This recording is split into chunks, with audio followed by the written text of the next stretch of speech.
안녕하세요. 유튜브를 통해서 말씀을 듣고 있는 여러분들도 인사하겠습니다. 안녕하세요. 더우시죠? 그러나 오늘 또 이 시간 잊지 않고 주님과 함께하는 이 시간에 주님의 풍성한 은총이 여러분의 속사람을 풍성하게 해주시기를 간절히 소망합니다. 여러분, 우리가 지금 마태복음 5장부터 순서적으로 강해 설교처럼 듣고 있습니다. 들으면 알기는 쉬워요. 그렇죠? 그렇게 어렵게 설교를 안 하니까 알기는 쉬워요. 그런데 행하라 하면 좀처럼 만만치는 않을 겁니다. 여러분 이것을 잘 아셔야 돼요. 그래서 우리는 성령님의 도우심을 구하면서 내 안에 있는 속사람이 먼저 강건해져야 된다 하는 겁니다.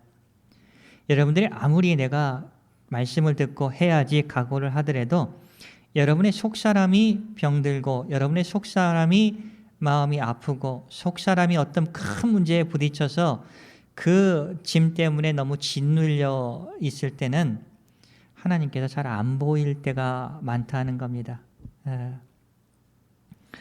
오늘 여러분들 마태복음을 5장을 들을 때 제가 항상 여러분에게 강조한 부분이 있어요. 마태복음 5장 20절 말씀입니다. 이게 원칙입니다. 어떤 말씀이냐? 마태복음 5장 20절 내가 너희에게 이르노니 너의 의가 서기관과 바리새인보다 더 낫지 못하면 결코 천국에 들어가지 못한다 라고 합니다.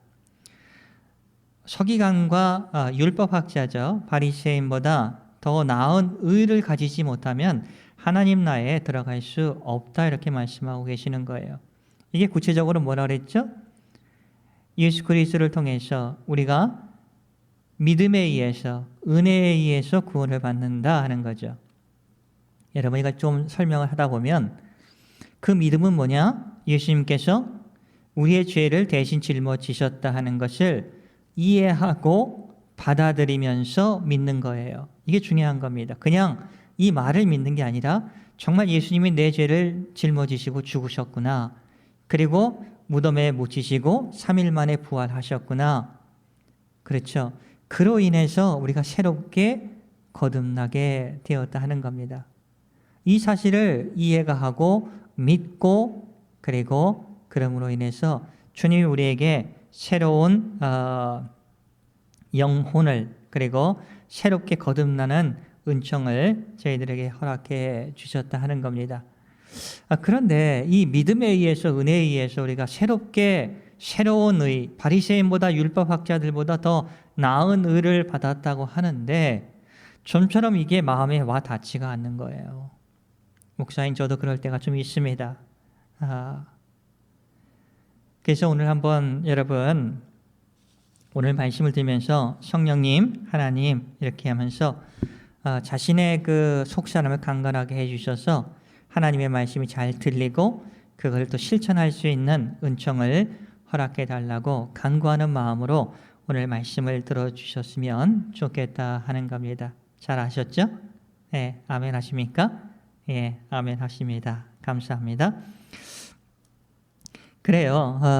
근데 한번 생각해 보세요. 왜 하나님이 멀리 보일까 하는 거예요. 왜 하나님이 멀리 보일까? 멀리 하나님이 계신 것 같으면 하나님의 말씀이 그리고 우리에게 주신 그 선언이 그렇게 은혜롭게 다가오지 않을 때가 참 많아요. 제가 대부분 집에서 밥 먹고 자는 것 외에는 교회에 있습니다. 교회에도 성경을 보고 기도를 하고 그리고 또 여러 가지 이제 자료도 수집하고 연구도 합니다. 엉덩이가 좀 아프면 이제 밖을 나가요. 밤에 저녁 먹고 나서 밤에 나가면 이제 달이 떠 있습니다. 달이 떠 있는데 여러분 다리 크기가 얼마 정도 될까요? 여러분 500엔짜리 하나 한번 잘 있어 보면 만져보세요. 그 정도 크기로 보이죠? 500엔짜리의 크기. 근데 실제로 달 크기가 500엔짜리 동전 하나의 크기만 한가요? 아니죠? 그러니까 누가 물어봐도 아니에요. 근데 왜 그렇게 보일까요? 멀리 떨어져 있기 때문에 그렇다 하는 거예요. 멀리 떨어져 있기 때문에. 그거를 보면서 제가 깨달은 게 있습니다. 우리가 하나님이 가까이 계실 때는 하나님의 약속의 말씀이 커져 보이는 겁니다. 강하게 보이는 겁니다. 앞에 어떤 문제가 있을지라도 순간적으로 화가 나고 울분이 있어도 그걸 이겨낼 수 있는 은혜로서 하나님의 말씀이 우리에게 보이는 거예요. 그런데 멀게 보였을 때는 정말 500엔짜리 하나처럼 보일 때가 있어요. 여러분, 그런 가운데 하나님의 말씀이 잘 이해가 될까요? 그리고 그 말씀을 순종해 갈 수 있을까요? 좀처럼 그렇지 않다 하는 거다 하는 겁니다. 오늘 여러분 예수님께서 마태복음 5장 38절에서 출애굽기 말씀을 인용을 하면서 저희들에게 주신 말씀이에요. 출애굽기 21장 24절의 말씀, 눈은 눈으로, 이는 이로, 손은 손으로, 발은 발로. 이런 말씀이 출애굽기 21장 24절에 기록되어 있습니다. 여러분, 구약 성경을 읽다 보면 지금의 시점에서 보면 너무 심하다, 너무 무시무시하다, 그런 여러분 생각이 들 때가 많을 겁니다. 하나님께서 모세를 통해서 이스라엘 백성, 특별히 가나안 땅에 들어간, 약속의 땅에 들어가는 이스라엘 백성에게 준 이 율법, 법입니다. 생활 규칙입니다. 그것을 줄 때 어떤 마음으로 주셨을까 하는 걸 여러분 잘 이해를 해야지 오해를 하지 않습니다. 정말 그것을 오해해버리면 정말 하나님께서 주신 그 말씀의 본질을 잊어버리게 된다 하는 겁니다. 이 말씀을 좀 이렇게 한번 생각해 보면 여러분 좀 쉬울 겁니다. 여러분 운전하시죠? 대부분 운전을 하실 겁니다. 운전을 하시다 보면 적어도 한 10년 이상 되면 대부분 한 3번, 4번 정도 교통규칙을 위반을 하셨을 거예요. 저도 주차 위반을 해서 16,000행, 한 16만 원이죠. 16,000행을 지불한 적이 있어요. 그리고 일단 정지를 해야 되는데 정지를 안 해서 9,000행을 지불을 한 경우가 있습니다. 기분 되게 나쁘더라고요. 그러면서 이런 생각을 했습니다. 정말 어떤 생각을 했냐면 이거 누구 좋으라고 하는 거냐?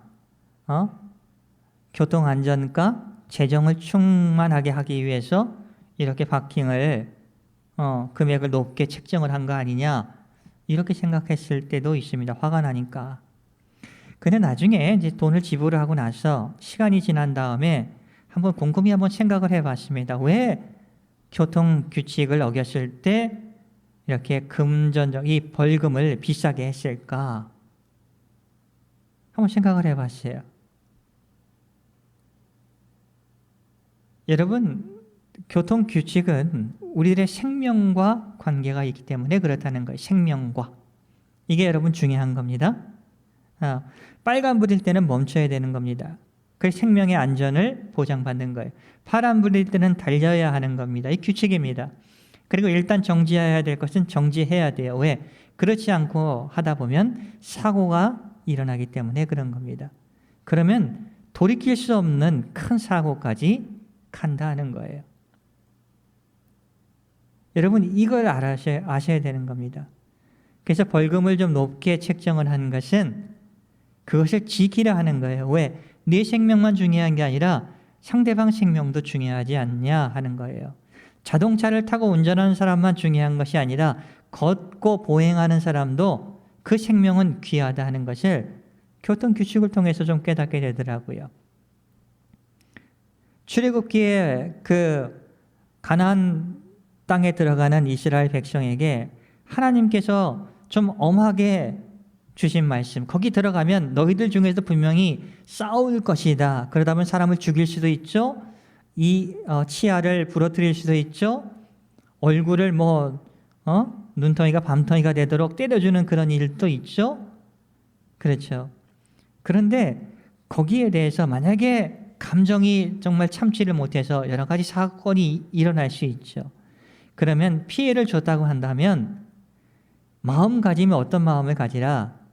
그걸 적극적으로 보상을 하는 미안한 마음과 죄를 속죄하는 마음과 그에 대해서 상당한 그 어떤 대가를 치르려고 하는, 갚으려고 하는 그 마음을 가해자는 가지라 하는 거예요.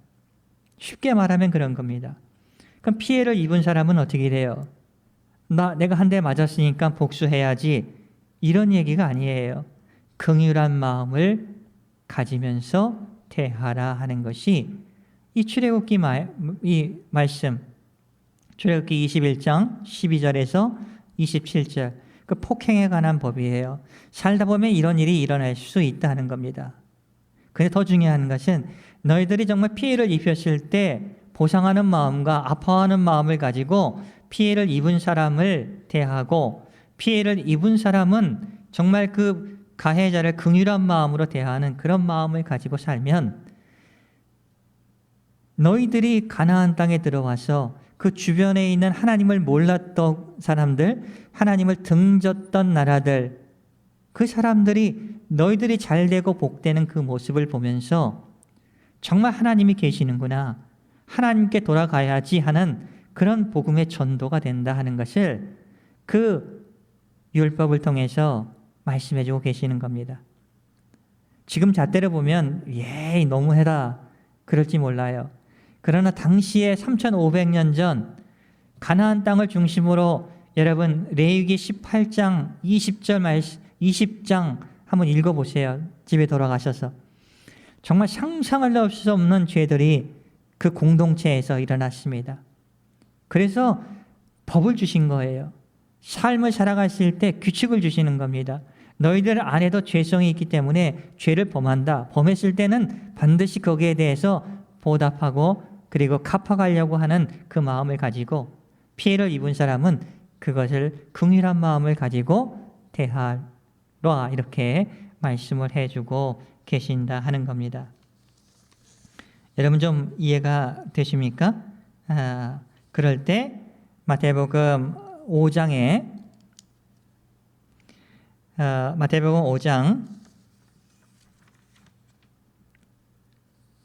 한번 볼까요? 마태복음 5장에 예수님께서 말씀하셨죠. 너희들의 선한 행동을 믿지 않는 사람들이 보고 어떻게 하느냐? 하늘에 계신 아버지를 영광을 돌린다는 겁니다. 마태복음 5장 16절. 제가 한번 읽어볼게요. 마태복음 5장 16절. 너희들이 그러한 마음을 가지고 살면 주변 사람들에게, 주변 국가들에게 어떻게 보이냐? 이같이 너희 빛이 사람 앞에 비치게 하여. 그러니까 이게 칼로스 에그론, 선한 행동입니다. 사람 앞에 그렇게 하면 그들로 너의 착한 행실을 보고, 너희들이 상대방에 피해를 입혔어요. 좋지 않은 일입니다. 그러나 갚으려고 하고 긍휼한 마음을 가지고 하는 그 모습을 보면서 하늘에 계신 너희 아버지께 영광을 돌린다 하는 겁니다. 여러분이 귀한 거죠? 여러분 이런 삶이, 여러분 우리가 율법학자나 바리새인보다 더 나은 의를 가진 사람들이 목표를 하고 걸어가야 할 것이다 하는 것을 오늘 예수님께서 말씀해주고 계시는 겁니다. 한번 이제 마태복음 5장 38절로 돌아가겠습니다. 마태복음 5장 38절 제가 읽어볼게요. 또 눈은 눈으로 이는 이로 갚으라 하였다는 것을 너희가 들었으나, 그러니까 시대가 지나가면서 정말 상대방에게 대해서 피해를 입힌 사람에게는 보상하려고 하는 그런 따뜻한 마음, 그리고 피해를 입은 사람은 긍휼한 마음으로 보라고 했는데, 그게 변질되다 보니까 어떻게 돼요? 너 눈 하나 나 때렸지? 그럼 너도 똑같이 눈 밤탱이가 돼야 돼. 이런 얘기예요. 너 내 손 다치게 했지? 그럼 나도 너 손 다치게 할 거야. 이게 복수를 하는 그런 법으로 변질되어 갔다 하는 겁니다. 율법학자, 그 당시에 율법학자도 그렇게 해석을 해줬다 하는 거예요. 그렇기 때문에 사람들이 그런 것을 너희가 들었으나 예수님께서 나는 너희에게 말을 한다 하는 거예요. 어떻게? 약한 자를, 악한 자를 대적하지 말라. 그러면서 계속 읽어볼게요. 누구든지 내 오른편 뺨을 치거든 왼편을 돌려대며 또 너를 고발하여 속옷을 가지고자 하는 자에게 겉옷까지도 가지게 하며 또 누구든지 너로 억지로 오리 1.5km 오리를 가게 하거든 그 사람과 십리를 동행하고 하는 거예요. 그러니까 오리가 2km고 십리는 4km죠. 동행하고 42절 내게 구하는 자에게 주며 내게 꾸고자 하는 자에게 거절하지 말라라고 말씀하고 같은 얘기예요. 좀 넓은 마음을 가지라는 겁니다. 우리가 정말 믿음에 의해서 하나님의 은혜에 의해서 새롭게 거듭난 자라고 한다면 주님이 주시는 그 은혜로 안에서 넓은 마음을 가지라 하는 거예요. 그리고 확대 해석을 하지 말라는 겁니다. 저 사람은 그런 뜻이 없었는데 거기서 확대를 해가지고 계속 싸움이 어떻게 돼요? 조그만한 것이 크게 되는 일들이 참 많습니다. 살인하는 경우에까지 가는 그런 경우가 참 많다는 거예요. 그래서 예수님께서 이거는 너희들에게 복수를 하라고 준 것이 아니라 오히려 긍휼히 여기는 마음을 가지고 대하고 그리고 책임지는 삶을 살라고 말씀해주고 계셨다 하는 겁니다. 그래서 오늘 이 말씀을 여러분 그렇게 좀 잘 들으시고 여기서 39절에 보면 악한 자를 대적하지 말라라고 말합니다. 악한 자를 대적하지 말라. 이건 모든 죄를 용서하라 이 얘기가 아닙니다. 악한 것은 대적을 해야죠. 그런데 여러분 오늘 말씀을 들을 때 그럼 용서하지 못하면 천국 못 가나요? 그렇지 않습니다. 여러분 잘 아셔야 됩니다. 여러분이 천국을 가고 하나님 나라에 들어가고 정말 주님의 품에 가게 되는 것은 어떻게 가게 되느냐? 정말 예수님께서 내 죄를 용서해 주셨다 하는 것을 이해하고 믿고 받아들이는 거예요. 십자가 위에서 내 죄를 씻어 주신다는 것을 우리가 믿고 받아들이는 거예요. 그 믿음에 의해서. 그리고 하나님의 그 은혜, 놀랄 만한 은혜, 예수님을 통해서 내 죄 용서받았고 하나님과 화목됨을 통해서 그리고 우리가 이제 율법의 얽매여 사는 것이 아니라 자유롭게 되었다 하는 그 은혜를 우리가 받음을 통해서 우리는 구원을 받는 겁니다. 그래서 십자가를 이해하고 그것을 받아들이는 그 믿음을 통해서 그리고 하나님이 부어주시는 은총을 통해서 우리가 구원을 받는 거다 하는 겁니다. 그러면 왜 용서하라 이렇게 말씀하셨습니까? 용서를 안 할 수도 있어요. 여러분 용서 못하는 사람 많죠? 여러분이 사는 공동체, 가족 안에서 그리고 친척 안에서 교회 안에서 그리고 여러분이 사는 직장 안에서 여러분이 계시는 곳에서 용서 못하는 사람 많을 겁니다. 그러면 어떤 일이 일어날까요? 구원을 못 받는다 그 얘기 아닙니다. 매일매일 하나님은 우리에게 새로운 은혜를 주시고 싶어 하시는 거예요. 여러분 이 얘기 꼭 잘 들으세요. 하나님은 여러분과 매일 교제하면서 매일매일 새로운 은혜와 격려와 그리고 기쁨을 허락해 주십니다. 그런데 용서하지 못하는 것 때문에 우리 마음속에 그 근본적인 속사람이 썩어가는 것 때문에 어떤 일이 일어나느냐? 하나님이 주시는 은혜를 맛보지 못하는 거예요. 그러니까 힘드는 겁니다. 아셨죠? 그래서 여기서 악한 자를 대적하지 말라. 그리고 오히려 여유로운 마음을 갖고 누구든지 뺨을 치거든 왼편을 돌려댈 수 있는 마음의 여유를 달라고 하나님께 간구를 하는 겁니다. 40절 보면 요즘 속옷 같은 거 중요하겠습니까? 근데 그 당시에는 이 속옷이 참 중요합니다. 근데 속옷만 어떻게 달라고 하는 사람, 속옷만 어떻게 입으면 옷이 되나요? 겉옷도 있어야 되죠. 그렇죠? 그런 마음의 여유예요. 저 사람이 속옷을 필요하다고 한다면 겉옷도 없는 거예요. 그러니까 겉옷까지 줄 마음을 가지라는 겁니다. 옛날에 그 인도에 간디라는 분이 있었습니다. 이분이 이제 열차를 타고 가다가 그 자기의 오른쪽 신발 하나가 그 기차 밑으로 이제 떨어져 갔다고 합니다. 그래서 간디가 바로 자기의 왼쪽 신발을 집어가지고 밖으로 던졌다고 합니다. 그 광경을 본 옆에 있는 분들이 선생님 왜 그렇게 하셨습니까? 한쪽 또 아쉬운데 왜 그렇게 하셨습니까? 그랬다고 하더라고요. 그런데 간디 선생님이 이렇게 얘기합니다. 만약에 어떤 가난한 사람이 가다가 한쪽 신발을 이렇게 주울 수가 있잖아요. 그런데 한쪽만은 가지고는 신을 수가 없잖아요. 나도 한쪽만 가지고는 신을 수 없으니까 하나 더 던져줘 가지고 저 사람이라도 양쪽 신발을 다 신을 수 있게 하면 얼마나 좋겠어. 이런 말씀을 하셨다고 합니다. 이게 마음의 여유죠. 오늘 말씀을 준비하면서 그 생각이 나더라고요. 누구든지 오른편 뺨을 치거든 왼편을 돌려대며 속옷을 가지고자 하는 자에게 겉옷까지 가지게 하며. 그러니까 오리를 같이 가자 하면 마음의 여유를 가지고 심리까지 가질 수 있는 마음을 가지라 하는 거예요. 42절에 볼까요? 너에게 구하는 자가 있으며 구하는 자에게 주며 네게 구하는 자에게 거절하지 말라.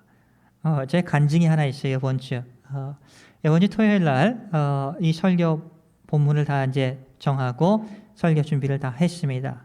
근데 현관문에서 핑퐁 소리가 나더라고요. 나가봤더니 좀 생활이 비판자처럼 보였습니다. 몇 번 교회에 오셨던 분입니다.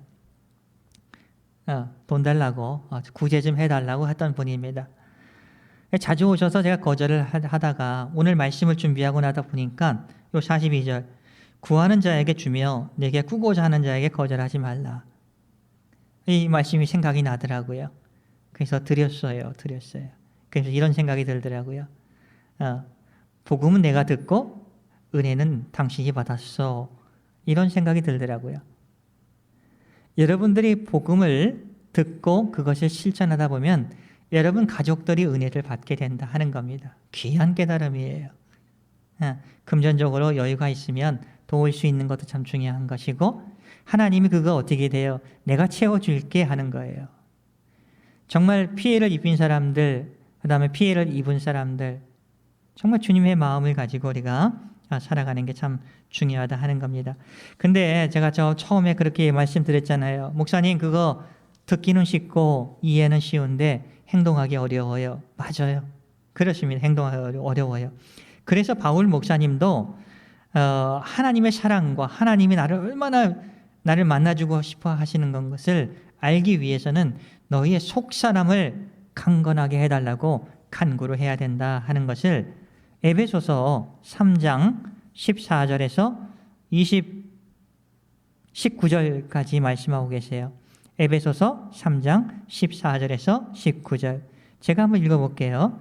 여러분 믿음에 의해서 은혜에 의해서 새롭게 거듭난 바리새인보다 율법학자보다 더 나은 의를 가진 저와 여러분들은 이런 마음을 가지고 간구를 해야 됩니다.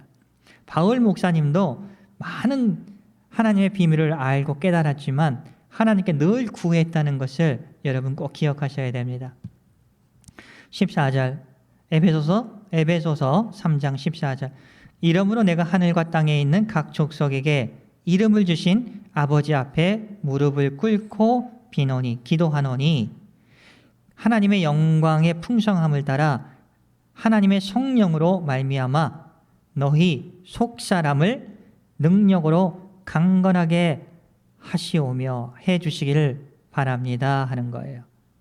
에베소 사람들의 그 성도님들의 속사람을 하나님의 능력으로 성령님의 도움으로 강건하게 해달라고 기도를 하는 거예요. 17절 믿음으로 말미암아 그리스도께서 너희 마음에 계시게 하옵시고 그죠? 믿음으로 말미암아 그리스도께서 너희 마음에 계시는 거예요. 이게 500엔짜리처럼 작게 보이면 안 되죠? 그렇죠. 그러니까 속사람이 강건해야 되는 거예요. 너희가 사랑 가운데서 뿌리가 박히고 토가 굳어져야 되는 거예요. 속사람이 강건할 때 그것이 가능하다 하는 겁니다. 18절 능히 모든 성도와 함께 지식에 넘치는 그리스도의 사랑을 알고 그 하나님의 넓이와 길이와 높이와 깊이가 어떠함을 깨달아 하나님의 모든 충만하신 것으로 너희에게 충만하게 해주시기를 간구합니다 하는 거예요. 하나님의 크신 사랑과 은혜와 깊이와 넓이와 폭 이런 것을 어떻게 하느냐? 우리의 속사람이 강건하여질 때 그것을 알 수가 있다 하는 것을 저희들에게 가르쳐주고 있는 겁니다. 여러분 그래요. 그래서 우리는 하나님께 늘 구해야 되고 하나님 앞으로 나와야 한다 하는 겁니다. 그럴 때 우리가 하나님의 말씀을 듣고 성령님의 도움을 통해서 우리가 그 말씀을 순종해 갈 수가 있는 거예요. 그것이 성령 충만해지는 겁니다. 성령 충만하다는 것은 정말 우리의 인격이 주님의 안에서 바꿔져 가는 거예요. 그리고 하나님의 약속을 그 힘든 상황 속에서도 인내함 속으로서 인내하면서 그것을 기다리게 된다 하는 겁니다. 그래서 바울 목사님은 그리스도 안에 있는 사람들에게, 다시 말하면 믿음과 은혜에 의해서 구원받은 사람에게, 바리새인과 율법학자들보다 더 나은 의를 가진 사람들에게 똑같은 말씀이에요. 오늘 말씀하고 계시는 겁니다. 에베소서 4장 32절, 이 말씀이 우리 공동체에 있어야 됩니다. 여러분 가족에 있어야 됩니다. 여러분 직장에 있어야 돼요. 사람들은 누구나 다 상처를 받았어요. 왜 받았을까? 우리 정말 새롭게 거듭나고 바리새인보다 율법학자들보다 더 의로운 의를 가지고 있는 사람들이 어떤 생각을 지향해야 될 것인가 하는 것을 한번 보면 되겠습니다. 에베소서 4장 32절 같이 읽어볼까요? 거듭난 자는 어떻게 서로 친절하게 하며 불쌍히 여기며 서로 용서하기를 하나님이 그리스도 안에서 너희를 용서함같이 하라라고 말씀하고 계십니다. 서로 친절하게 하는 거예요. 그렇죠. 여러분 공동체에서 근데 친절하지 못할 때가 있었어요. 그것 때문에 상처받은 거 있죠? 교회 안에도 있습니다. 불쌍히 여겨야 되는데 어떻게 돼요? 더욱더 완고해질 때가 있습니다. 그럴 때 상처를 받는 거예요. 그러면 어떻게 될까요? 참 힘들다 하는 거예요. 힘들다. 하나님이 그럴 때일수록 정말 500엔짜리처럼 그 여기서 달을 보듯이 태양을 보듯이 작게 보인다는 거예요. 여러분 그 레지메를 보면 제가 이렇게 말씀을 썼어요. 여러분 안에 가족 공동체에서 만약 이렇게 된다면 어떻게 될까 한번 상상을 해보세요. 이렇게 된다고 한다면 여러분의 공동체가 서로 불친절하며 마음을 독하게 먹고 상대방을 대하고 예수님께 죄 용서함을 받은 것을 알고는 있지만 죽어도 용서하지 못하는 사람이 되었습니다. 이거 참 힘든 거예요. 그렇죠? 여러분 가족 안에서 이런 마음이 들게 된다면 어떻게 해요? 불친절하게 하죠. 마음을 독하게 먹죠. 상대방을 그렇게 대하죠. 예수님께 제 용서함을 받았는데도 알고는 있지만 죽어도 용서 못한다는 마음 때문에 하나님이 우리가 평상시 매일매일 주시는 은혜를 우리가 받지 못하고 살 때가 너무나 많아요. 그래서 늘 하나님께 간구합시다. 주님, 내 속사람을 강하게 해주시고 그래서 내 마음의 여유를 아버지 허락해 주시고 그리고 작은 거 아버지 확대해서 가지 않고 마음의 여유를 가지고 삶을 사람들을 볼 수 있게 해달라고 우리가 간구를 해야 됩니다. 강조했죠? 용서 못한다고 천국 못 가는 거 아니에요. 그러나 정말 하나님께서 여러분에게 주시는 매일매일 그 주시는 그 준비해 놓으신 그 축복을 우리가 받지 못하고 살 수도 있다 하는 것을 꼭 기억해 주시길 바랍니다. 그러면서 늘 상대방가 피해를 줬다고 한다면 갚으려고 하는 마음을 주세요. 그거 좀 작게 하려고 하는 거. 피해를 준 사람들은 꼭 그래요. 좀 적게 해서 어떻게 하면은 덜 보상할까 그런 마음을 갖는데 적극적으로 있는 힘을 다해서 보상할 수 있도록 그런 마음을 갖고 근데 피해를 입은 사람은 저 사람 참 힘들어. 그러면 어떻게 돼요? 긍휼한 마음을 갖고 주님 저에게 긍휼한 마음을 허락해 주세요. 우리 긍휼한 마음을 가진 사람은 어떻게 되죠? 긍휼함을 얻는다. 복된 자라고 하죠. 마태복음 5장 7절의 말씀을 한번 보세요. 마태복음 5장 7절의 말씀에 그러죠. 긍휼히 여기는 자는 복이 있나니 그들이 긍휼히 여김을 받을 것이다. 하나님께 긍휼히 여김을 받는 거예요. 그럴 때마다 우리들이 하나님이 어떻게 보이실까요? 정말 나하고 여러분들하고 멀리 계신 분으로 보일까요? 아니죠. 가까이 계셔서 내 고통도 들어주시고 알고 계시고 내 기도도 들어주시고 응답해 주시는 거예요. 그런 저와 여러분, 그러면 좀 살만 나지 않겠습니까? 그래서 하나님께서 이렇게 생활 규칙이나 그리고 이런 말씀을 주시는 것은 다른 뜻이 없어요. 정말 예수님에 의해서 구원받은 저희들이 살만 나게 살라고, 힘든 이런 생활 속에서도 멋들어지게 살라고 하는 거예요. 그리고 마음의 여유를 갖고 그리고 하나님께 감사하며 살라고 저희들에게 말씀해 주시는 겁니다. 그런 크신 은혜가 저와 여러분에게 풍성히 역사하기를 예수님의 이름으로 축복하며 간구를 드립니다. 기도하겠습니다. 하나님 감사합니다. 저희들 늘 마음을 넓힐 수 있도록 우리의 속사람을 강건하게 해주시길 원하고 성령님의 도우심이 늘 풍성하게 역사하여 주시기를 간절히 원합니다. 서로 친절할 수 있도록, 그리고 마음의 여유를 가지고 긍휼히 여기는 마음을 가질 수 있도록, 불쌍히 여기는 마음을 가질 수 있도록. 주님, 그거 우리들에게 없어요. 없으면 주님이 멀리 보여요. 근데 주님이 가까이 계셔서 우리 안에 말씀을 실천하는 것을 통해서 주님이 가까이 계시면서 그리고 정말 성령 충만하게 됨을, 그리고 하나하나 주님의 말씀을 도전해 볼 수 있고 실천해 갈 수 있는 주님의 은혜를 허락해 주심을 간절히 원하옵니다. 저희들 한 주간 더위 속에서 생활하는 자체가 힘들 겁니다. 영육 간의 강건함을 허락하여 주시옵소서. 특히 우리의 속사람을 강건하게 하여 주시기를 간절히 원하옵니다. 감사하며 살아계신 예수님의 이름으로 감사하며 기도를 드리옵나이다. 아멘.